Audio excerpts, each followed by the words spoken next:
let's get started with our first story of the day.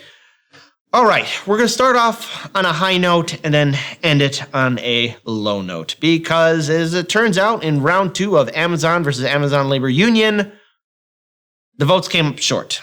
So what is going on? So first, we have this tweet from Amazon Labor Union that came out today. May 1st is known as International Workers' Day or May Day, but it's also the day that the Congress of the Essential Workers was founded on May 1st, 2020. Happy anniversary and solidarity to workers everywhere organizing for a better world. Union strong. So there we go. So there's that awesome list right there. And again, that's showing the Amazon Labor Union workers, Chris Smalls and the rest of his colleagues, where they started in 2020 and where they're at now. So again, just because the vote came up short doesn't necessarily mean that the fight is over. Because look, we have to continue this fight for unions, worker co-ops, and so much more. Let's pull up this next tweet if we can. So the vote count has started. History has already been made as Amazon Labor Union is the first union to hold elections for multiple warehouses.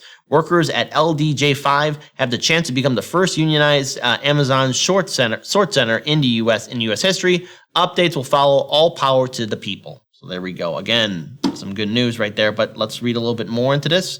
No matter the outcome of the election, workers are uniting for change at LDJ5, JFK8, and around the world. Mega corporations continue to spend millions in union busting plus fear tactics, and we continue to organize for society based on exploration, not based in exploitation or greed. Union strong. So there we go.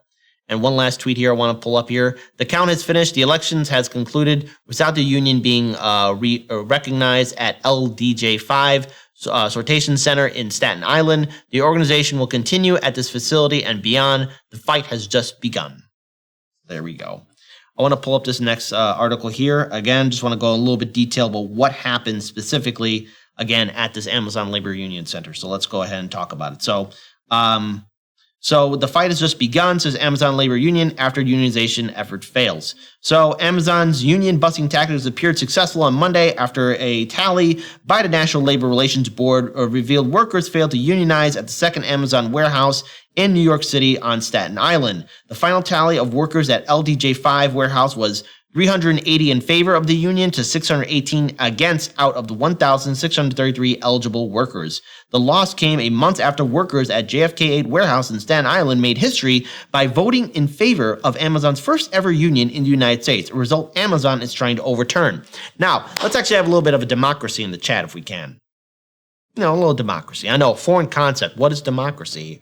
What is it? What is democracy? What is going on? So as it stands right now, let's have a little vote here.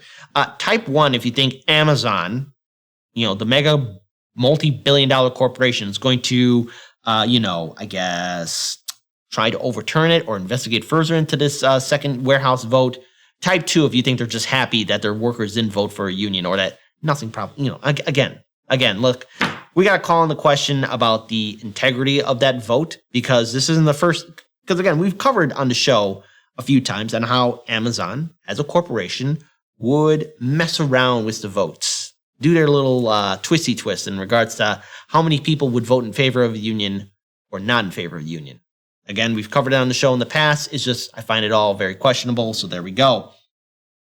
The Amazon Labor Union, ALU, the worker-led organization started by former JFK8 employee Christian Smalls, fired after organizing his efforts, lamented that workers at the second Amazon facility weren't able to secure victory. The organization will continue at this facility and beyond, ALU tweeted. The fight has just begun. Attorney Seth Goldstein, who represents ALU, told Vice that they would contest the election and accuse the retail giant of violating laboratorial conditions in this election with mandatory anti-union meetings, and we've already got a whole series of charges against them. Labor Notes reported last month that Amazon was trying every trick in the playbook to throttle worker organization at Staten Island warehouses in New York City, with such efforts including mandatory anti-union meetings.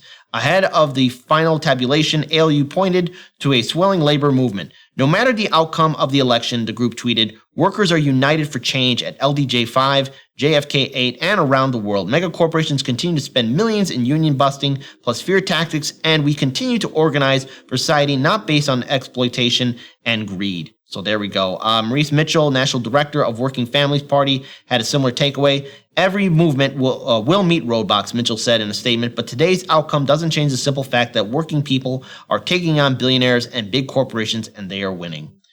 This year has seen incredible resurgence of worker power, he continued, as warehouse workers, baristas, and grocery store clerks demand good pay, basic benefits, and respect on the job. Each victory is all the more impressive because workers are fighting within a rigged system that gives corporations the power to union bust with impunity. That has to change, added Mitchell, urged Congress to take up the Protect the Right to Organize Act, which would strengthen worker protections on the job.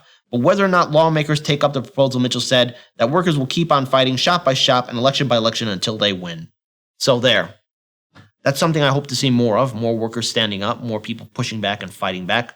Let's go ahead and pull up this video here from Case Study QB. Again, be sure to follow him on Twitter. He's doing phenomenal work. Let's play this video. This video was taking place before the election tally did happen, so let's play it. Today, the vote count begins in the Union Drive at a second Amazon warehouse on Staten Island, but it comes amid word that the historic Union victory at a nearby facility could be overturned. Today, New York's Tracy Strayhan's in Bloomfield with these new developments. What's the latest, Tracy? Well, we know they're going to be tallying those votes here at a very soggy LDJ5 warehouse on Staten Island today. But they're not the only Amazon facility who voted to unionize. In fact, one that was able to celebrate their unionization, well, that's something that could be challenged. I want to show you some video now because over a 4-day period last week, they know that they voted to unionize over here at the LDJ5 plant. Workers, however, from Amazon's JFK 9 warehouse on Staten Island voted to do this already. They wanted things like higher pay and job security.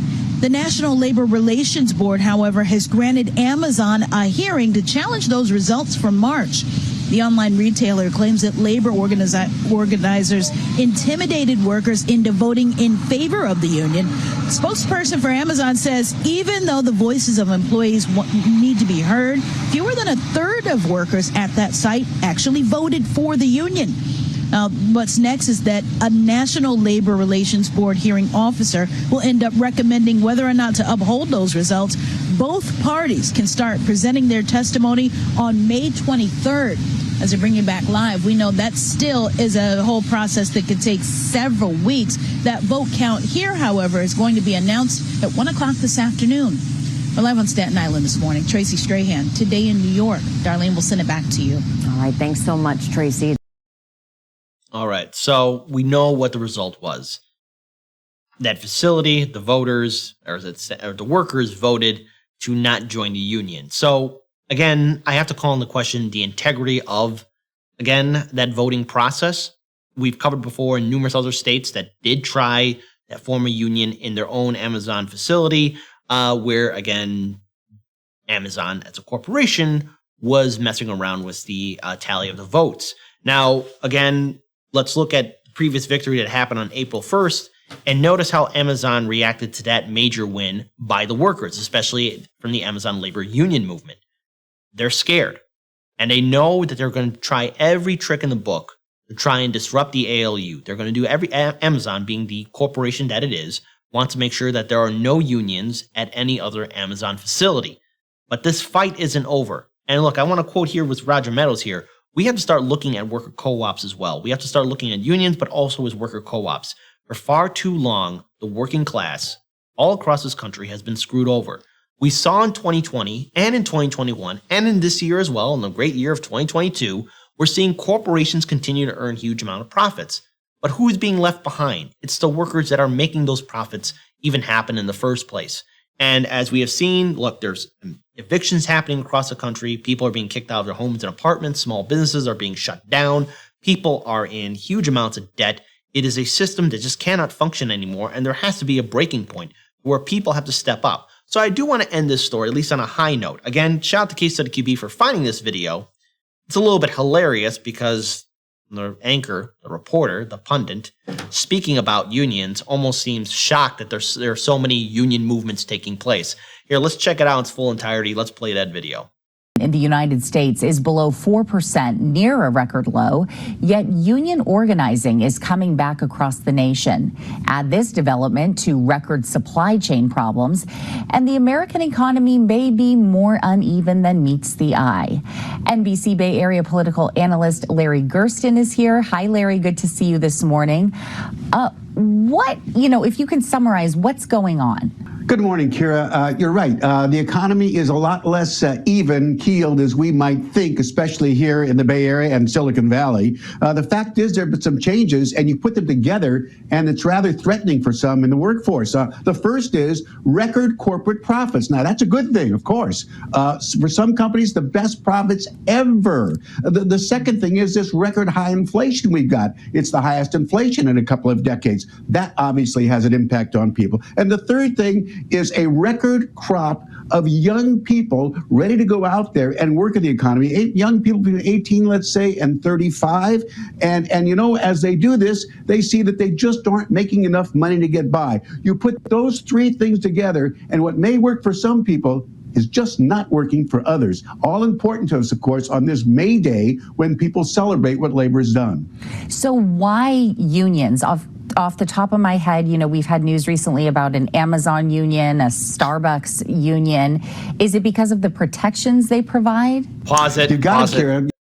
Okay, so why unions? Well, of course it's the protection that they provide. At one point, there were a lot of unions, as this person as this wonderful guest will be explaining. I just find it interesting that corporate media, especially this anchors, are saying, why unions? I mean, is it because they offer protections? Is it because you're making sure that no one gets screwed over? Yeah, that's kind of the reason why. Because for a long time, workers at all these major corporations, be it big retail or places like Amazon or anywhere else, have been abused. Now, again, if we look at other countries when these other corporations are in there are unions. There are, again, entities to make sure that those workers are taken care of. But here in the United States, unions are a no-no. Because if we look at the founding, especially when unions were first being introduced here in the United States, there was a massive, massive pushback by the individuals who controlled a lot of monopolies. And it's still been ongoing. And unions have been vilified. Unions have been made into the great big bad guy. But that's the reason why people are right now looking at unions, because right now the current situation isn't working for them. Now, there are only a handful of corporations that do take care of their workers, pay them a living wage. But again, corporations like Costco, for example, which again give healthcare, dental, and a 401k to their workers, they're the minority. They're not the rule. The rule in America is corporations exploit the working class and abuse its workers, and the workers have nothing to rely on. And again, our healthcare is tied to our jobs. Everything else is tied to our jobs. It's a maddening system that we're in. Let's play the rest of the video. Those are two good examples. Look, the federal minimum wage, also, we all pause know it here about for that, real quick. has not... Shout out to Lawrence Johnson, who says Mel Brooks look alike. Oh, come on. Don't do Mel Brooks that bad. Oh, all right, let's play the rest of the video. Kept up with inflation. As a matter of fact, it's $7.25. Think about that. $7.25. And in fact, controlled for inflation. It's less than it was in 1938, really the worst year of the global depression that we had.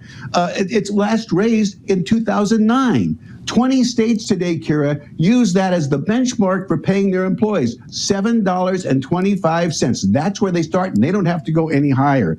That hurts a lot of people. Studies now show, when you talk about unions, that folks who belong to unions in comparable jobs make somewhere between 10 and 20% more money. You put that all together, and what do you have? You've got people say, we've got to do something, we've got to try to organize, and yes, as you mentioned earlier, we've seen some successes. Or over 150 elections in the first couple of months, about 50% more than last year. Unions are winning in places like Amazon, Walmart, Starbucks, and other companies. Not every single part of them, but certain parts of them. And that may be the beginning of a change. So does this indicate political clout of unions? Yes, it does. At least potentially. Yes, it kind of does. The answer is yes, lady. Anyways, I know her name is Kira, but I like to think The only original Kira is the Hardlens Media Kira, and also who will be the host of Chicago Corner every Tuesday at 7:30 p.m. Be sure to subscribe to Chicago Corner. Anyways, let's play the rest of the video. Potentially, look, in the past, unions were big. 31% of the labor force in 1985, 10% of the labor force today. So for the moment, no. But if you look ahead and you see the kinds of successes that unions are now making, it may well be that they may be on the road to some new direction. Since they work so closely with Democrats, that may help Democrats as well. But given what we see coming up in the next couple of months and the projected, how shall we say it, debacle of Democrats, the union gains and Democratic benefits may be a long way down the road. But for some who are looking for hope, that may be a part of it. Okay, so what's the takeaway from this? One thing I would urge every single union that is forming up at Starbucks or at an Amazon facility is this. Do not attach yourself to the Democratic Party.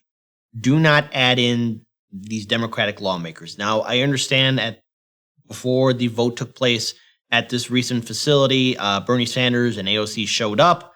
Should have been showing up much earlier. Yeah, it's okay to have them speak, but do not expect politicians, especially the progressive politicians, to come to bat for you, especially when they failed to follow through with a lot of their campaign promises from 2020. I wish ALU all the best, especially with their ongoing fight with Amazon, especially with their previous victory that they had on April 1st. But this fight will be ongoing, and you have to do everything you can to make sure that people don't forget about this historic win that you as an organization have done. Be prepared to build infrastructure. Be prepared to push back, because Amazon is going to do everything they can to derail the movement. They're scared. They're scared of workers actually winning. They're scared of workers actually fighting for their rights. Now, just because this one facility, the voters didn't turn out, or again, who knows, we got to call in the question about the integrity of the election, after all, or the voting process that did take place at this second Amazon facility, we cannot give up. We have to continue to build for a better future. That's what matters.